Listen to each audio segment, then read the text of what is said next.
Bonjour à toutes et à tous, vous écoutez Cinécast, salut Thibaut. Salut Guillaume. Cinécast, c'est le podcast qui chaque semaine vous recommande des films à voir au cinéma, en streaming ou VOD. Aujourd'hui on parle d'un film qui est sorti depuis longtemps en France, mais Dieu sait qu'il est d'actualité.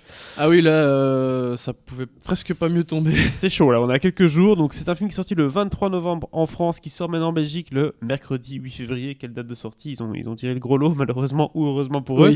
Oui.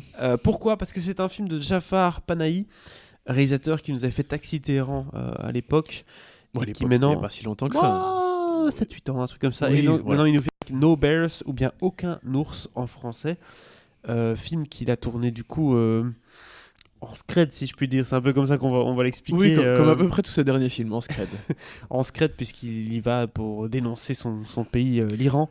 Attends, J'y vais un peu vite. tu vas un peu vite en besogne. Disons que c'est pas le réalisateur préféré du pouvoir iranien. Non. Et qu'il avait des interdictions de travail. Enfin, il pouvait plus travailler, Voilà. Il pouvait plus faire de films, et donc il fait tous ces films en cachette. On s'en débarrasse poliment. Interdiction de travail. Mais voilà, on parle de circonstances, enfin de hasard un peu malheureux, va savoir. Enfin, heureux quand même au final. C'est que Jafar Panahi, donc en plus de ses interdictions de tourner depuis un moment, il avait été arrêté par le pouvoir iranien en juillet dernier. Il présentait No Bears à la Mostra de Venise. Bon, évidemment, il n'était pas présent physiquement, vu qu'il est toujours en prison. Et il y a tout début février, le 1er février, il s'est mis à faire... Entre-temps, je pense que sa condamnation a été annulée, mais il était toujours en prison. Enfin bref, c'est un peu compliqué. 1er février, il a entamé une grève de la faim. Tout le monde s'est mobilisé, la Mostra, Cannes, Berlin, tout le monde. Tout le milieu artistique. Oui. Ouais. Et 2 jours après, Jafar a été libéré. Sous caution. Sous caution. Quelqu'un a payé. Mais donc, Jafar Panahi n'est plus en prison. Mais donc, on parle beaucoup de Jafar Panahi en ce moment. Et écoute, j'espère que quelque part, ça va bénéficier à la sortie belge du film. C'est tant mieux, clairement.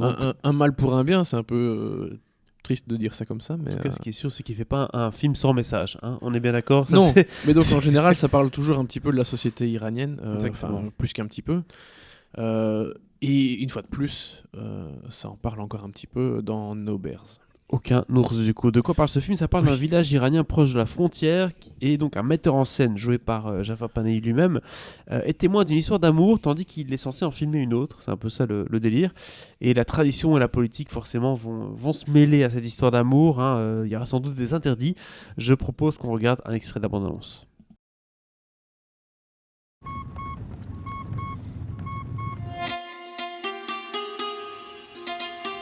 چه نونوار کردی چه خبره؟ مهندس بریم مراسم. مراسم چی؟ مراسم پاکشویانه.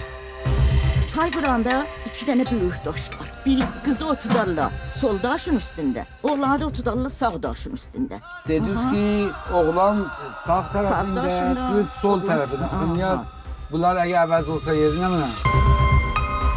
آقای مهندس شما تو این روستا عکس گرفتی؟ عکس ازتون خواستم آقای مهندس این عکس ده ما رو ریخته به هم این مازرا همه ما رو پلت کرده Bax bil, burada birliklərin işi mahana dalıca gəzməkdir.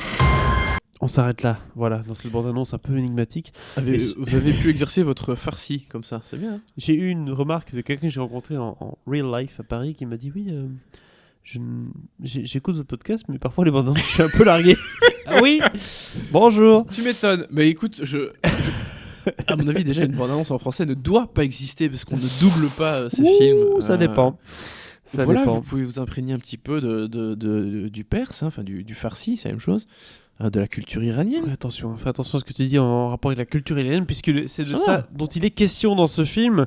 Alors Thibaut, tu as vu le film quand ? Récemment ou jadis ? Oui. Non, récemment. Ben non, je n'étais pas... Arrête, chaque fois qu'il y a un film de la Mostra, tu tournes le couteau dans la plaie. Je n'étais pas à la Mostra. Oui, tu avais dit Mostra, mais je croyais qu'il y avait Cannes. Non, en effet, c'est Mostra. Non, Mostra. Donc, film que tu as vu récemment, qu'est-ce que tu en as pensé de ce film qui a des airs de documentaire, hein ? Quand on regarde la bande-annonce, pour ceux qui l'ont vu du coup, on a l'impression d'être vraiment dans un docu.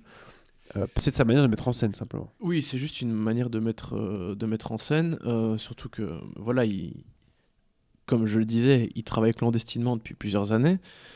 Donc il peut pas avoir des grands plateaux avec 10 000 caméras, Des grues. des grues, tout ce que tu veux. Donc ce sont des tournages quand même relativement minimalistes. Et donc avec des caméras forcément... Enfin, maintenant tu peux avoir de la bonne qualité sur des choses très petites et très facilement portatives. GoPro. Oui, notamment. Enfin, même si GoPro, c'est pas, Pour un pas très, très beau, hein. c'est quand même pas terrible, mais Ouais. voilà. Donc tournage assez minimaliste, style documentaire dans lequel Jafar Panahi se met lui-même en scène. Mhm.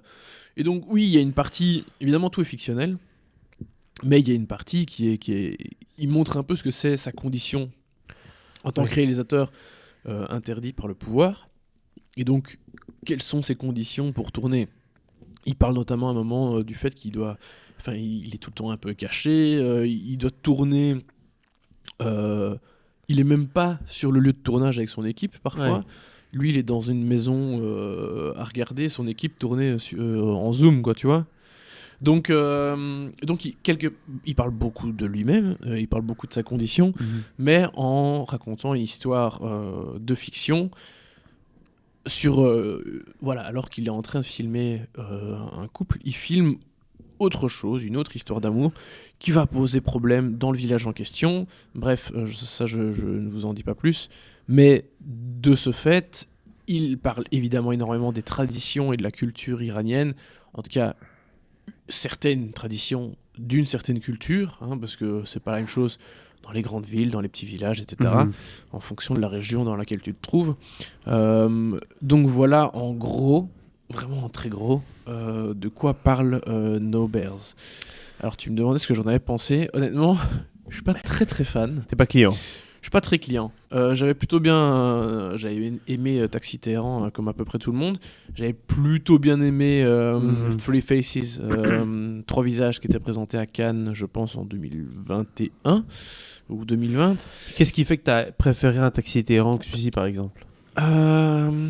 Alors, dans Taxi Téhéran, il y avait un peu le concept où voilà, il était quasi tout le temps dans le taxi. Un faux taximan. Et voilà, tout le concept était hyper intéressant.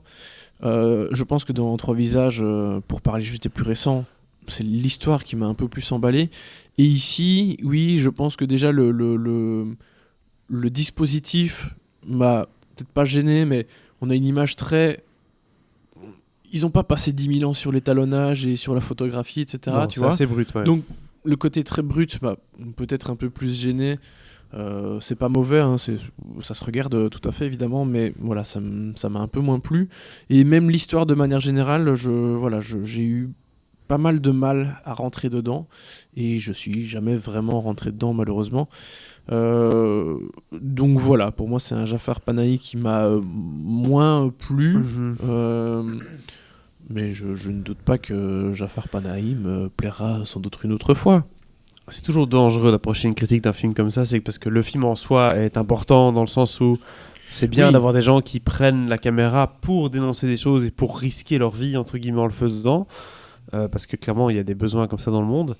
Mais de l'autre côté, voilà, on est là quand même pour juger un film, juger sa manière de mettre les choses en scène et tout, et on ne peut pas toujours trouver ça bien, même si parfois le message de fond ou l'intention est bonne. Oui, non, mais il y a des choses qui me plaisent dans le film, hein, c'est pas ça. J'aime bien justement parfois le côté dispositif où Panahi se met lui-même en scène, avec le côté tournage, aller voir les lieux de tournage, rencontrer l'équipe, faire des repérages, tous ces trucs-là. Ça va. Ouais. Mais je pense que c'est le plus l'histoire d'amour même, bien qu'il y ait des moments un peu cocasses qui soient réussis aussi, mais voilà, ce sont des bribes de choses qui me plaisent dans le film, mais l'ensemble, de façon générale, m'a moins plu. Personnellement, je pense que le fait de se mettre lui-même en scène est peut-être un mécanisme de protection. C'est-à-dire que si tu mets d'autres personnes en scène et que c'est eux les personnages principaux de ton film, si jamais il y a des problèmes contre le film ou des représailles, on va chercher les acteurs aussi. Tandis que si tu dis non mais c'est moi de A à Z, et il y a des gens qui viennent d'entendre, mais c'est pas eux, c'est moi, alors du coup tu rejettes la responsabilité sur toi-même en fait. Il y a des gens, je pense, qui sont de l'équipe de Panahi sur ce film et d'autres qui jouent limite leur propre rôle dans le film. Oui. Donc il y a vraiment ce côté entre guillemets docu-fiction qui est présent, et donc voilà, Panahi est quand même entouré, mais c'est vrai que c'est une façon un peu de de s'imposer, d'assumer la responsabilité totale Bien du sûr. film. Et oui, c'est vrai que c'est une façon un peu de protéger les autres. Finalement, c'est lui qui est en t'as prison, raison. c'est pas les autres. Hein. Enfin, il y a son Oui. équipe technique, visiblement, Non, ils étaient non. 3. Mais voilà. oui, voilà, c'est vrai que c'est lui qui prend un peu les risques. Et alors tout ça, c'est évidemment pas pour ça qu'il est un réalisateur reconnu aujourd'hui, mais ça en fait partie, mine de Clairement. rien. Il n'y a pas plus engagé aujourd'hui, en tout cas en réalisateur. Il y en a d'autres, hein, mais lui, c'est pas mal. Disons que la plupart des autres, enfin beaucoup en tout cas d'autres réalisateurs iraniens connus sont tous exilés, notamment dans les pays scandinaves. Hein. On a parlé de toute la clique Tariq Saleh, Ali Abbasi, qui ont fait donc La Conspiration du Caire, Les Nuits de Mashhad, etc. Tous ces réalisateurs iraniens qui sont exilés dans les pays scandinaves, il y en a quand même un paquet. Mais il y en a qui sont toujours en Iran, qui essayent de vivre, de réaliser leurs films sur place. Et il en faut, voilà. Tout à fait, il en faut. Et donc, quelle note vas-tu donner à ce film, Thibaut? Aucun ours, No Bears. Honnêtement, je sais même pas comment le noter. J'ai envie de te dire 2 par défaut, mais c'est par défaut.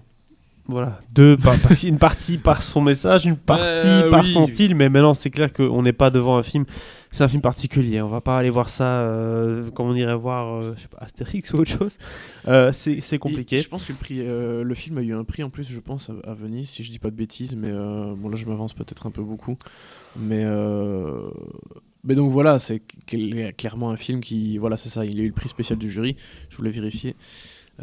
Donc oui, c'est un film qui plaît, qui a plu. Après, Panahi était déjà en prison à ce moment-là. Ouais. Il y a sans doute la